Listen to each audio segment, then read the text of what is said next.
धर्मगुरु अनिरुद्धाचार्य जी इन दिनों बहुत ज्यादा ही सुर्खियों में है।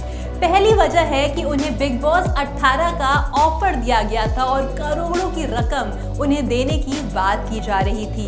जी हाँ, सलमान खान के most popular and most watched show big boss 18 का ऑफर अनिरुद्धाचार्य जी ने ठुकरा दिया। लेकिन अब खबर आ रही है कि वो एक और कॉमेडी शो में नजर आ सकते हैं जिसका नाम है लाफ्टर शेफ फन अनलिमिटेड। इस बीच उनके बहुत सारे जो इंटरव्यूज हैं वो सोशल मीडिया पर वायरल हो रहे हैं। कभी किसी चैनल को इंटरव्यू देते हुए नजर आ रहे हैं, कभी किसी चैनल को इंटरव्यू दे रहे हैं, तो कभी किसी को पॉडकास्ट के जरिए अपनी जो चीजें हैं, अपनी जो बातें हैं वो लोगों तक पहुंचा रहे हैं। और ऐसे में उन्होंने बहुत सारी बातें की हैं, खास तौर पर बॉलीवुड को एक निशाना बनाया है, एक टारगेट किया है। और उन्होंने बोला है कि बॉलीवुड का जो एक नेगेटिव इम्पैक्ट है वो हमारे सोसाइटी में, सोशल मीडिया पे और यंग जनरेशन पर बहुत बुरी तरह पड़ रहा है।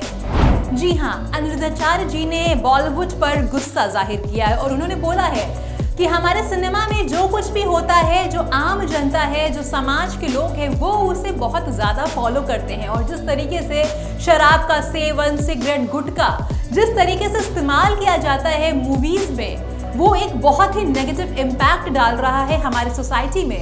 वो तो पैसे के लिए कुछ भी कर रहे हैं जो हमारे बॉलीवुड के सेलिब्रिटीज़ हैं, लेकिन असल में जो लोग हैं उनके निजी जिंदगी में इसका बहुत बुरा प्रभाव पड़ रहा है। क्योंकि गुटखा, शराब और जितनी भी ऐसी चीज़ें हैं ये सभी आपके हेल्थ के लिए बहुत ज़्यादा ही हानिकारक होती हैं। और ऐसे में इन्होंने बोला है कि चाहे अमिताभ बच्चन हो, चाहे कोई कितना बड़ा स्टार हो, उनको लोग देखते हैं, उनको लोग फॉलो करते हैं। और ऐसे में अगर वो इस तरीके की चीज़ों को बढ़ावा देंगे सिर्फ पैसे के लिए, तो हमारे समाज पर क्या इम्पैक्ट पड़ेगा। और आज के तारीख में हमारा समाज जो है वो एक गलत दिशा में चल रहा है, जिसका जिम्मेदार पूरी तरीके से बॉलीवुड है। अगर बॉलीवुड खाली पैसों के लिए ना काम करे तो शायद समाज पर ये नेगेटिव इम्पैक्ट ना पड़े और सोसाइटी में एक पॉजिटिव मैसेज जाए। लेकिन नहीं, हमारी जो बॉलीवुड इंडस्ट्री है वो इस तरीके से काम करती है कि सिर्फ पैसा ही उसके लिए सब कुछ है, सिर्फ बिजनेस ही उसके लिए सब कुछ है। और इस वजह से वो इंसानों के बारे में, समाज के बारे में नहीं सोच पाती है और इसका बहुत बुरा प्रभाव सोसाइटी पर पड़ता है।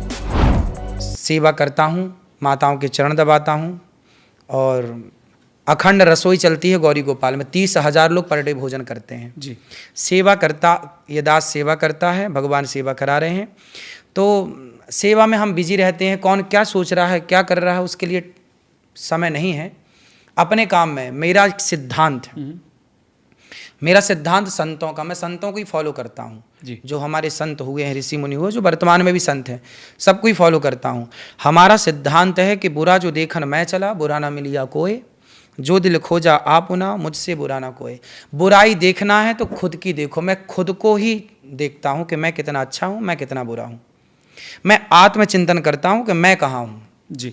मैं कभी नहीं देखता कि आप कहाँ हैं। मैं अपने को देखता हूँ कि मैं सही हूँ या मैं गलत हूँ। मैं अपने को ठीक करता हूँ यदि मेरी गलतियाँ हैं तो। और अच्छाई, अच्छे लोगों की, आप जैसों की भी अच्छाई देखता हूँ, भगवान की भी अच्छाई है, संतों की भी अच्छाई है। अच्छाई सबकी देखी है पर बुराई खुद की देखी है। रिसेंटली खुद में कोई बुराई दिखी आपको? खूब लाखों बुराई मेरे अंदर है। लाखों बुराई है। हम तो बुराई के पुतले हैं। ऐसी कोई, देखिए, हजारों जगह जाना होता है, हजारों बार बोलना होता है, रेगुलर बोलना होता है।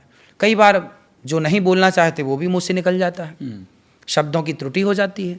तो गलतियां, तो इंसान हूँ ना जी, तो गलती का पुतला हूँ। गलती केवल भगवान से नहीं होती, मेरे से तो लाखों होती हैं।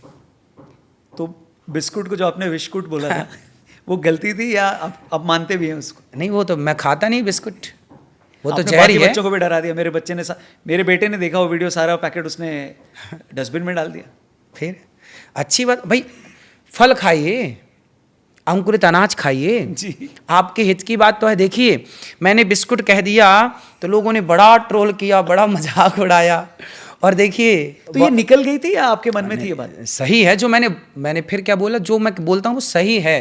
ठीक है, कहीं कोई त्रुटि हो जाए शब्दों में वो अलग विषय है। अभी देखिए बिस्कुट, जबकि मैंने डॉक्टरों से पूछा, कई डॉक्टर ने बताया कि तो हानिकारक है ही। सही बात है ना? आप वो तो है, हाँ, मैदा है, शक्कर बहुत ज्यादा, आप भी मान रहे हैं कि हानिकारक है।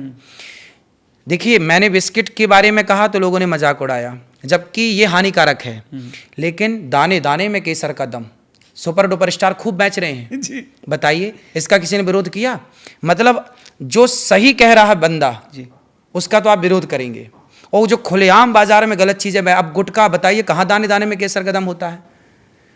अब मेरी मम्मी ने तो ये देख के खीर में 2 पैकेट डाल दिया, उनको लगा केसर होगा। हाँ, तो फिर बनी खीर बढ़िया। नहीं, फट गई खीर, तक फट गई। देखिए, जब खीर फट गई तो पेट का क्या होता होगा, अंदर किडनियों का क्या होता होगा, लीवर का क्या हाल होगा। लेकिन फिर खुलेआम लोग देखिए उन्हें सुपर डुपर स्टार बनाए बैठाए हैं। बिल्कुल। अच्छाई लोग स्वीकार नहीं करते, बुराई को लोग स्वीकार करते हैं। ये तो हुई बॉलीवुड की बात। बॉलीवुड को तो बिल्कुल अनिरुद्धाचार्य ने बख्शा नहीं, और बॉलीवुड के बारे में इन्होंने बहुत कुछ बोला। लेकिन जब अनिरुद्धाचार्य जी से पूछा गया फिल्मों के बारे में, क्या वो बाकी लोगों की तरह फिल्में देखते हैं या फिर नहीं, इस पर उन्होंने बोला कि फिल्में वो देखते हैं लेकिन फिल्में बहुत कम देखते हैं, और पिछले काफ़ी सालों से कुछ ऐसा रहा कि ये पूरी फिल्में भी नहीं देख रहे हैं, और आजकल की जो फिल्में हैं वो तो इन्होंने बिल्कुल भी नहीं देखी है। यहाँ पर वो एक चीज़ और कहते हैं कि स्वर्ग और बागवान जैसी फिल्में ही खाली उन्होंने देखी है, जिसमें माँ, पिता और बेटे का बहुत ही अच्छा चित्रण किया गया है। आप फिल्में देखते हैं? फिल्में नहीं देखता, पहले पुरानी बागवान इत्यादि देखी हैं। अच्छा, जो प्रेरणादायी है वही देखते हैं। फिल्म देखने का है ही नहीं कुछ देखने लायक उसमें। ठीक है। कोई पसंदीदा गाना, फिल्मी गाना? हालांकि 2 तो आपने इस बातचीत में हल्के से सुनाए थे, काफ़ी पुराने थे वो। हाँ, बस वही पुराने लता जी, रफ़ी जी के द्वारा गाए हुए गीत हम सुनते हैं और सीखते भी हैं उनसे। कोई याद आता है गाना सबसे पहले? हाँ, बहुत सारे हैं, आपको सुना दें? हाँ, थोड़ा सा। देखिए, हम तो जो धार्मिक से जुड़े हैं बिल्कुल, कोई दिक्कत वही नहीं। सुनाते हैं। हाँ जी, हाँ जी। सुख के सब साथी, दुख में न कोई, मेरे राम तेरा नाम एक साचा, दूजा न कोई। बहुत बहुत धन्यवाद।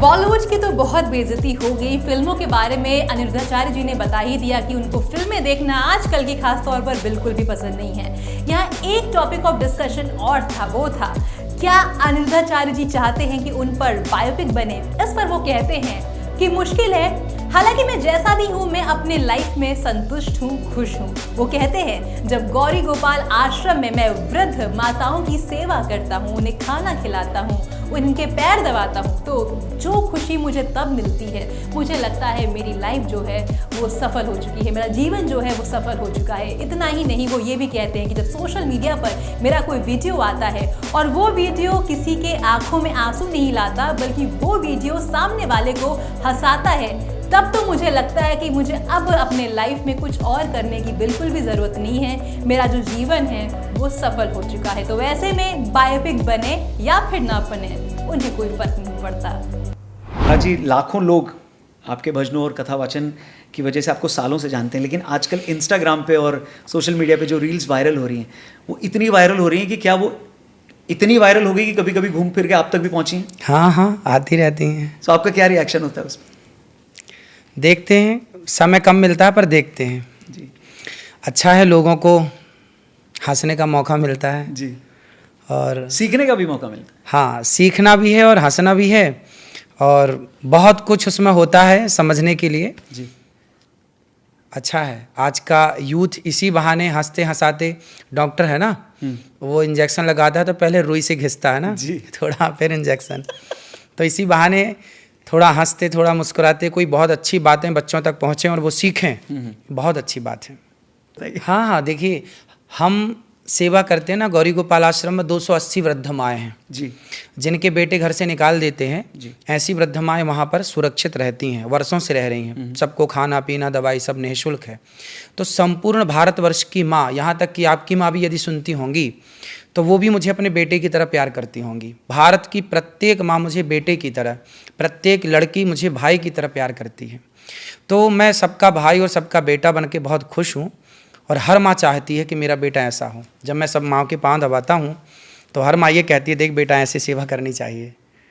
तो अच्छा लगता है कि समाज को कुछ सिखाने के काम हम आ रहे हैं। Last but not the least पूछा गया इनसे इनके upcoming show Laughter Chef Fun Unlimited के बारे में। तो यहाँ पर अनिरुद्धाचार्य जी कहते हैं कि ये एक ऐसा शो है सबको देखना चाहिए। उसका इन्होंने तर्क भी दिया क्योंकि ये जो शो है वो समाज के साथ साथ धर्म को भी जोड़ता है, हंसाने के साथ साथ धर्म को भी जोड़ता है। और कोई ऐसा शो जो हमारे इंडियन टीवी स्क्रीन पर आ रहा है, जो हमारे समाज को भी दिखा रहा है, हमारे मतलब सोसाइटी के कल्चर को भी दिखा रहा है, हमें हंसा भी रहा है और धर्म को भी जोड़ रहा है, ऐसा शो हर किसी को ज़रूर देखना चाहिए। इतना ही नहीं, उन्होंने ये भी कहा कि जो कलर्स की जितनी भी टीम है जो इस शो में इन्वॉल्व है, उनकी उन्होंने बहुत तारीफ की और बोला कि सभी लोगों ने बहुत ज़्यादा ही सपोर्ट किया और एक अच्छा टीम वर्क रहा जिसके वजह से ये शो निकल कर आया। तो कथावाचक अनिरुद्धाचार्य जी को लोगों ने कथा सुनाते हुए ज़रूर सुना है और लोगों ने बहुत ज़्यादा ही पसंद किया है। इतना ज़्यादा पसंद किया है कि आज वो टीवी स्क्रीन पर हम सब के सामने आ चुके हैं। और ऐसे में क्या वो लाफ्टर शेफ फन अनलिमिटेड के ज़रिए भी लोगों के दिलों में जगह बनाने में कामयाब रहेंगे या फिर नहीं, ये तो आने वाला वक्त ही बताएगा। लेकिन फिलहाल आप इस शो को लेकर कितने एक्साइटेड हैं? Do let me know in the comment sections.